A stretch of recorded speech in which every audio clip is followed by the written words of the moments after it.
교재 41페이지를 제가 읽겠습니다. 51편은 다윗이 우리아의 아내 밧세바와 동침한 죄에 대해 회개하는 시입니다. 다윗은 자신의 죄를 참회하면서 죄가 얼마나 끊임없이 자신을 괴롭혀왔는지 고백하며 이 죄의 문제를 해결하실 분은 하나님 한 분밖에 없음을 고백하며 뉘우칩니다. 52편은 원수를 강하게 비난하는 탄원시입니다. 시인은 악한 계획과 거짓된 혀로 행하는 악인들에 대해서 하나님께서 멸하실 것을 확신하면서 영원히 주의 이름을 의지하고 사모하겠다 고백합니다. 네, 우리 옆 사람과 한번 인사했으면 좋겠습니다. 오늘도 부활의 기쁨을 누리십시오. 이렇게 한번 인사하겠습니다.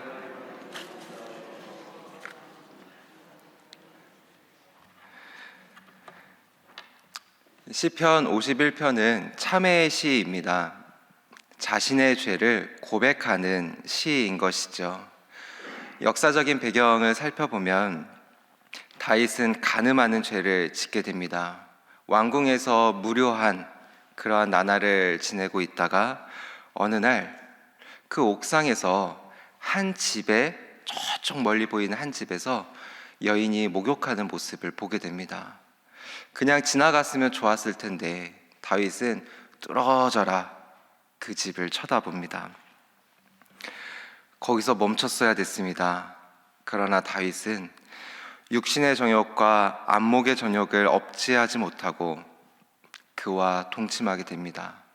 한 아내의 여인을 범하게 된 것입니다. 너무나 큰 죄를 지었습니다. 그런데 거기서 멈추지 않고 그 여인의 남편을 전쟁의 가장 위험한 지역으로 보내서 죽게 만듭니다.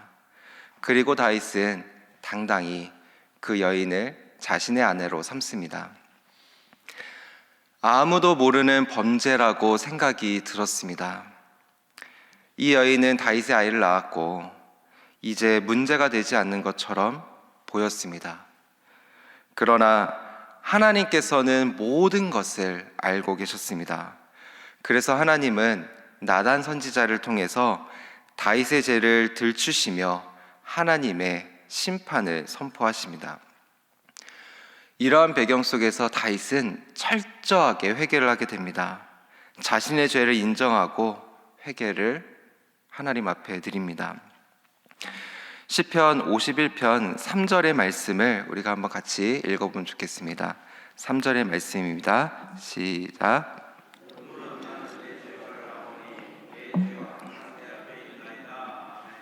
아멘. 나는 내 죄갈 아오니.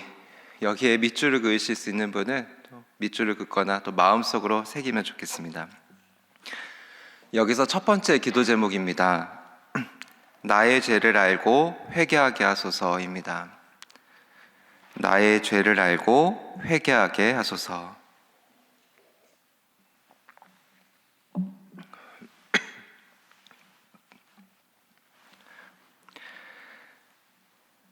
나는 내 죄를 안다. 이렇게 다윗은 고백을 합니다. 다윗은 모든 죄를 인정하게 됩니다. 이 고백은 나의 죄가 드러났으니 그저 나의 마음이 편하기 위해서 하는 그런 가벼운 고백이 아닙니다. 하나님 앞에서 진정성 있게 나의 죄를 깨닫고 통회하는 마음으로 고백하고 있는 것입니다.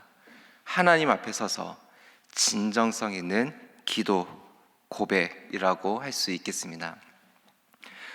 저는 보통 밤에 잠을 자기 전에 아이를 안고 축복하면서 기도를 합니다.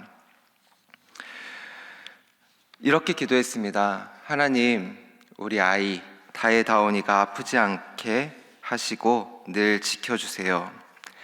하나님의 사랑 많이 받는 자녀 되게 해주세요. 하나님, 오늘 엄마에게 짜증을 냈어요. 용서해 주시고 부드럽고 온화한 마음을 주세요. 예수님의 이름으로 기도합니다. 아멘. 이러면 아이들이 같이 큰 소리로 아멘 이렇게 합니다. 너무 귀여워요. 근데 아멘 하자마자 우리 아들이 바로 이렇게 얘기를 하는 거예요. 아빠, 다온이 안 아픈데 왜 자꾸 아프다고 그래? 이렇게 말을 하는 거예요. 제가 주님 아프지 않게 하시고 이 기도의 제목을 듣고 이 다온이가 말하기를 저 안 아파요. 이렇게 얘기를 하는 것이었습니다. 제가 그 순간 많은 생각을 했었습니다. 아프지 않게 해달라고 한 기도, 내가 진정 마음을 담아서 기도하고 있는가, 이 생각이 들었습니다. 물론 이 기도는 현재 다온이가 아프다는 것이 아니라 앞으로 아프지 않게 해주세요, 이렇게 하는 기도였습니다. 어쨌든 다온이가 이 기도를 듣고 자신을 돌아보고 성찰하고 기도 한 포인트를 놓치지 않고 반응한다라는 것이 참 놀랍게 여겨졌습니다. 다윗의 기도는 그냥 형식상의 기도가 아니었습니다. 자신을 철저하게 돌아본 기도였습니다.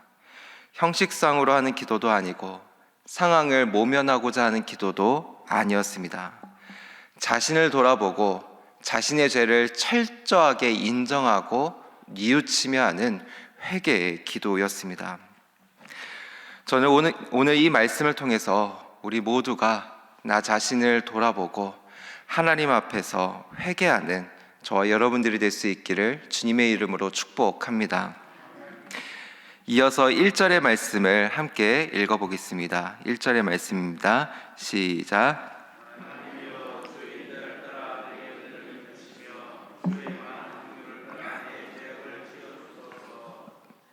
아멘. 주의 많은 긍휼을 따라, 여기에 밑줄을 그으시면 좋겠습니다.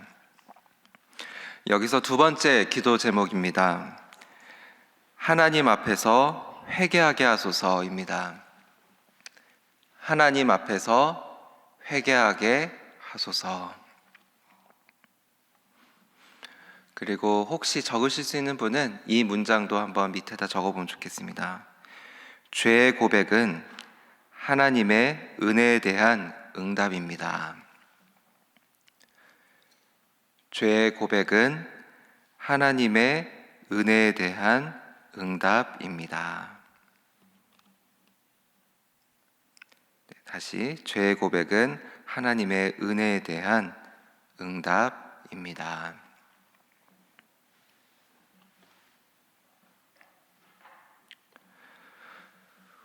우리는 하나님의 은혜를 알지 못한다면 죄를 고백할 수가 없습니다. 고백할 리도 없습니다. 우리가 죄를 고백할 수 있다라는 것, 그것은 하나님이 누구이신지를 아시고 또 내가 누구인지를 안다라는 것을 뜻합니다. 하나님을 모르는 사람은 죄를 지었을 때 단지 하나의 규율을 어겼을 뿐인 것입니다. 그리고 누군가에게 피해를 주어서 그냥 미안할 뿐입니다. 그리고 혹시 그 일들로 인해서 내가 비난받지 않을까, 나에게 해가 되지 않을까 두려워하는 마음을 갖는 것입니다. 그러나 하나님을 아는 사람, 하나님을 믿는 사람에게는 그 죄가 나와 하나님을 가로막고 있구나라는 것을 깨닫게 됩니다. 그래서 하나님을 아는 사람은 죄를 고백하는 것이 바로 하나님의 은혜라는 것을 아는 사람이라고 말할 수 있겠습니다. 1절에서 다윗은 나를 긍휼히 여겨 주옵소서라고 기도합니다. 이것은 죄의 용서의 주체가 하나님이시고 또한 그 자체가 하나님의 은혜임을 아는 사람의 기도인 것입니다. 죄로 인해서 하나님으로부터 깨어졌던 우리가 회개를 통해서 주님과 함께 다시 연합할 수 있는 것, 이것이 바로 하나님의 은혜인 것입니다. 하나님은 우리의 죄를 아파하십니다. 그리고 우리의 죄를 미워하십니다. 그러나 주님은 우리를 너무나도 사랑하셔서 우리에게 긍휼한 마음을 가지시고 우리의 죄를 깨닫게 하실 뿐만이 아니라 그 회개의 기도를 통해서 우리가 주님께 더욱더 깊이 나아갈 수 있도록, 주님의 더욱 깊은 심연 가운데 들어갈 수 있도록 우리를 초청하시는 분이십니다. 누가복음 18장 13절에서 보면 성전에서 가슴을 치며 회개한 세리, 예수님께서는 의롭다고 말씀하셨습니다. 그때 그 세리의 고백은 하나님이여 나는 죄인이로소이다 라는 고백이었습니다. 죄의 고백은 아무나 할 수 있는 것이 결코 아닙니다. 하나님의 은총 안에 있는 사람이야만이 할 수 있는 고백과 기도인 것입니다. 33세부터 55세까지 모이는 335 공동체가 매주 이 나눔을 하고 있습니다. 각 그룹마다 나눔의 시간을 갖고 있는데요. 특별히 올해부터는 말씀과 함께 이 새벽 예배를 드리면서 혹은 온라인으로 보면서 받은 은혜들을 오프라인으로 만나서 나누기도 하고, 또한 카카오톡으로 사진을 찍거나 글을 올려서 함께 나누고 있습니다. 그 올려진 글들을 저도 보고 있습니다. 그런데 그 글을 보면서 제가 얼마나 많은 은혜를 받고 있는지 모릅니다. 너무 신기한 것은 위임 목사님께서 새벽마다 은혜로운 말씀을 전해주시는데 다 함께 듣잖아요. 그런데 한 사람 한 사람이 그 은혜 받는 포인트들이 다 다른 거예요. 그래서 그 글들을 보면서 와, 이런 말씀하셨었구나, 이런 은혜가 있었지 생각을 하면서 제가 많은 은혜를 받고 있습니다. 무엇보다 말씀에 비추어서 내 자신을 돌아보고 자신의 연약함을 고백하는 글을 쓸 때 제가 그 글들을 보면서 저의 연약함도 함께 느끼곤 합니다.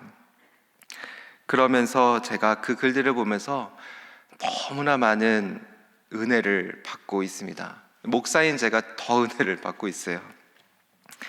한번 고민을 해봤어요. 왜 그런 은혜를 하나님께서 저에게 주시는 것일까? 그것은 성령님께서 역사하시기 때문이라고 믿습니다. 그 글을 보고, 그리고 우리가 삶을 통해서 나눌 때 그냥 우리의 인간적인 생각과 마음이 아니라 성령의 하나님께서 우리와 함께 하시고 또 우리의 마음을 열어주시고 함께 하시기 때문에 그 은혜가 있지 않을까, 이런 생각을 했습니다. 오늘 시편 10절의 말씀을 보면 이렇게 말씀합니다. 하나님이여 내 속에 정한 마음을 창조하시고 내 안에 정직한 영을 새롭게 하소서라고 말씀합니다. 하나님의 영이 우리에게 임하신다면 하나님은 우리의 마음을 새롭게 하십니다. 이 새로운 마음은, 하나님의 그 은혜는 단지 우리의 과거를 덮어버리는 것이 아니라 과거를 조명하고 우리의 삶에 하나님의 은혜로 성령님께서 함께하여 주셔서 우리를 새롭게 하시는 은혜로 우리를 이끌어 가십니다. 이것은 하나님의 역사입니다. 성령의 역사입니다. 이것을 믿고 나아갈 수 있는 저와 여러분들이 될 수 있기를 주님의 이름으로 축복합니다. 자, 이제 시편 52편입니다. 시편 52편은 하나님을 무시하고 한순간에 바람과 같이 사라질 수 있는 재물과 권력을 신뢰하며 거짓된 입술로 남을 해치는 자들을 탄식하는 그런 내용을 담고 있습니다. 이 땅에서 재물과 권력만을 의지하고 하나님을 의지하지 않는 사람들, 오늘날 우리에게도 많은 도전을 주는 말씀이지 않을까 생각이 듭니다. 권력과 재물, 이것은 한순간에 사라지게 됩니다. 아무리 많이 갖고 있다 할지라도 우리가 천국에 갈 때 그것을 결코 가져갈 수 없을 것입니다. 그리고 이 땅은 유한하기 때문에 티끌과 같이 어느 한순간에 사라지게 될 것입니다. 그러나 이에 반해 하나님의 인자하심은 영원하십니다. 자, 1절과 8절을 보시면 하나님의 인자하심이 나옵니다. 다윗은 하나님의 인자하심만이 영원하다는 것을 고백하고 있습니다. 여기서 세 번째 기도 제목입니다. 하나님의 자비와 긍휼을 기억하게 하소서입니다. 하나님의 자비와 긍휼을 기억하게 하소서. 하나님의 자비와 긍휼을 기억하게 하소서. 1절을 자세히 보시면 하나님의 인자하심이 항상 있도다 라고 말씀합니다.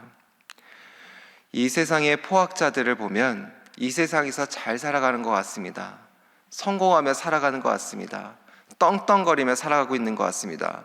그리고 그 잘 사는 것이 대대로 이어질 것 같습니다. 아마 다윗도 이와 같은 생각을 했던 것 같습니다. 그러나 다윗은 이 믿음이 있었습니다. 하나님께서 이 세상을 통치하셔서 정의롭게 심판하시고 하나님의 영원한 긍휼과 자비로 의인들을 붙드신다. 이 믿음이 있었습니다. 그래서 이 고백을 하고 있는 것입니다. 다윗의 삶을 보면 자신이 수많은 악인들로 핍박 가운데 무너지는 것 같은 경험을 했습니다. 그렇게 보였습니다. 그러나 하나님께서는 다윗과 함께 하셨습니다. 여러분, 지금 고통 가운데 있는 자들이 있습니까? 혹시 악인의 형통을 보면서 하나님이 과연 계실까? 이런 생각을 하고 있는 사람들이 있습니까? 악인의 형통을 부러워하지 마십시오. 우리의 상황을 억울해하지 마십시오. 하나님께서 계시는 한 최후의 승리는 우리의 것임임을 기억하며 나아갈 수 있는 저와 여러분들이 될 수 있기를 주님의 이름으로 축복합니다. 이제 함께 기도하며 나아가도록 하겠습니다. 우리 세 가지의 기도 제목을 가지고 기도하겠습니다. 첫 번째 기도 제목은 나의 죄를 알고 회개하게 하소서입니다. 두 번째는 하나님 앞에서 회개하게 하소서입니다. 세 번째는 하나님의 자비와 긍휼을 기억하게 하소서입니다. 그리고 우리 위임 목사님을 위해서 기도하기 원합니다. 오늘 이일선 목사님 책 집필을 위해서 울릉도 답사를 출발하십니다. 모든 일정을 주님께서 주관하여 주시고 함께하여 주옵소서. 우리가 이 마음을 가지고 함께 합심하여 같이 기도하며 나아가도록 하겠습니다. 주여 믿습니다. 주여 믿습니다. 주여 믿습니다.